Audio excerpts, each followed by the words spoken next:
Jeez. Gotta do something about these eyebrows, folks.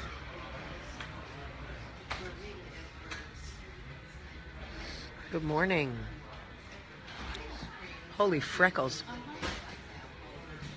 I washed my face and put on lotion.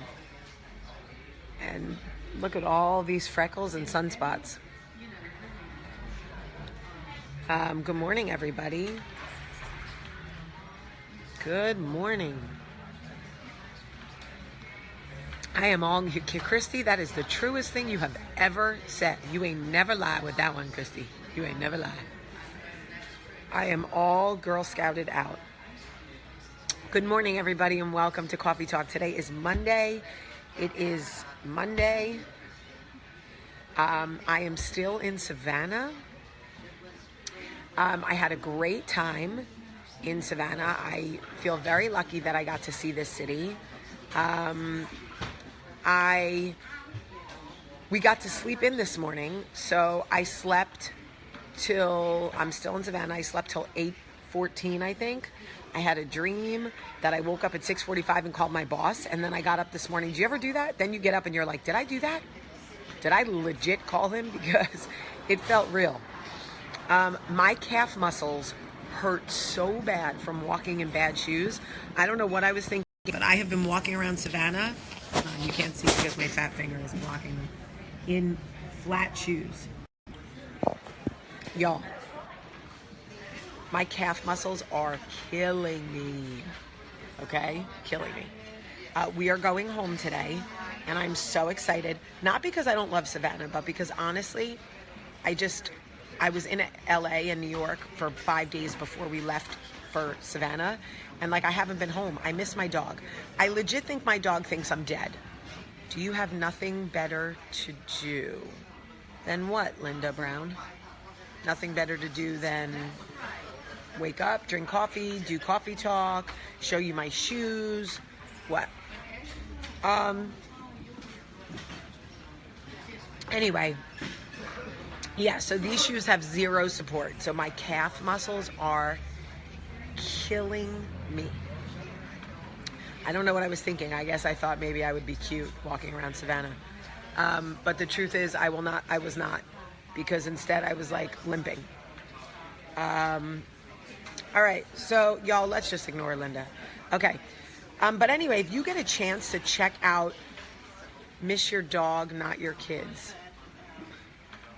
Yeah, you're right. I don't miss my kids. I hate my kids. Blech. Kids. Blech. I was just commenting that I think my dog probably thinks I'm dead. He probably mourns me every time, and then I walk back in and he's like, oh my God, she's alive. So anyway, I wanted to talk to you guys about something that absolutely will rob you of your peace of mind.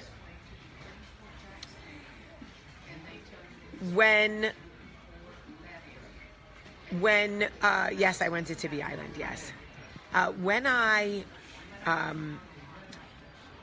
One of the things that I always struggled with was winning an argument. If I got into an argument with somebody, I felt that it couldn't end, the argument couldn't end if I was not right, or if I didn't prove that I was right, or if I didn't see the argument through all the way to the end. And I spent years trying to win every argument. I literally thought that I was like a lawyer. Literally. I literally thought I was a lawyer. I had to win every argument. I had to sirens. I was so committed to winning the argument that really it clouded my ability to ever have healthy relationships with people, because it was never about like truly hashing something out. It was about being right all the time, especially if I believed I was right. If I thought that I had like the facts, y'all, I could not let anything go. There was never an agree to disagree button on my body. Oh, agree to disagree? If I thought I was right? Oh, no. That was not possible. Nope. And what I learned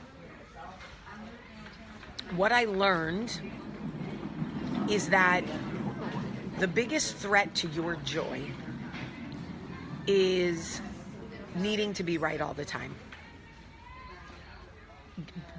Being defensive, always needing to be right, keeping the See, here's the thing. If you are in the mind space that you need to keep the argument going until you can prove that you are right, you are no longer about what is healthiest for the relationship. You are not doing what is healthiest for your marriage. You are not doing what is healthiest for your friendships. What you are doing is you've tapped into that super insecure space, and you can't let it go until you've absolved the fact that you are right. The healthiest thing you can do for your marriage, for your friendships, for your professional relationships is figure out a way to agree to disagree. And I'm telling you right now, I spent years trying to prove to the world that I was right about everything. I couldn't be wrong.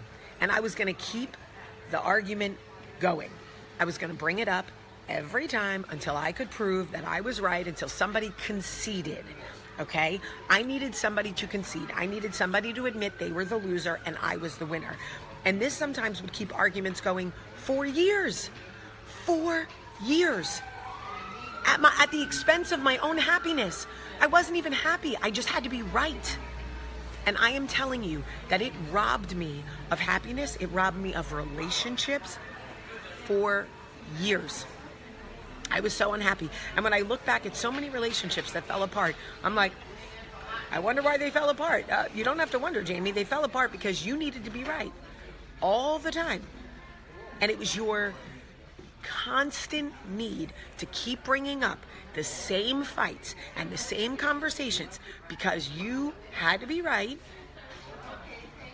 Y'all, once I realized that the relationships in my life meant more to me than being right, by the way, the transition is very hard.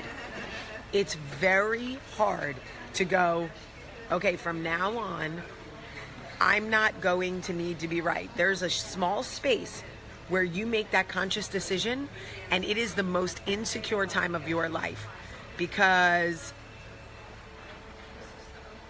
you are in that space where you still want to be right, but you're trying to be better. You're trying to protect your peace, but you want to be right, and your inner voice is going, no, don't let it go. Bring it up again. You have to be right. Blah, blah, blah, blah, blah. Oh my God, that was the worst time of my life. There was like a 7-month period where I struggled so much trying to protect my peace, but also desperately wanted to be right, y'all. And then it finally got easier for me. I was like, you know what? I don't care if I'm right. I love this person and I want our friendship to be okay. So I am going to agree to disagree. And not in a passive way. You see, you guys can't do it in a passive aggressive way. You cannot do it in a passive aggressive way where you go, whatever, fine, we could just agree to disagree. Because that doesn't work. People see right through that. You have to come at them from a real place of like, I really love you and I value you. And I would like to get to a place where we can just agree to disagree. And once you get to that place, oh my God, it's like, you could just breathe. And I went from being the person who would rather be right than be happy to the person who'd rather be happy than right. And it's not easy. I'm just like, oh, I almost knocked over my coffee. Oh my gosh, guys. It is not easy. And I am telling you, I promise you, if you can get to the place where you would rather be happy than be right, you will literally liberate yourself from emotional imprisonment of constantly having to rehash arguments and harbor resentment. And you will come to me months from now and go, Jamie, it was the greatest thing I ever did for myself. Thank you for talking me through it. It is the greatest thing I ever did for myself. And if you are in a friendship or a relationship with someone who constantly needs to be right, send them this video or help them get there. Say like, listen, I understand that you, first of all, how fabulous is this woman behind me? Like, hey girl, hey. Help them get there. Literally, this can be taught. This can be taught. Tell the people that you love, like, I love you.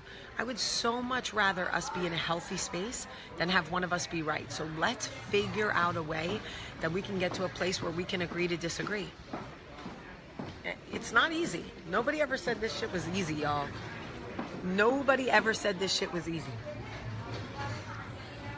Because it's definitely not.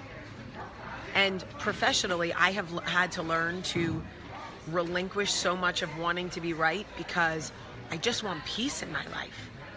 I want to feel heard. I struggle with that. Feeling heard, but also needing peace.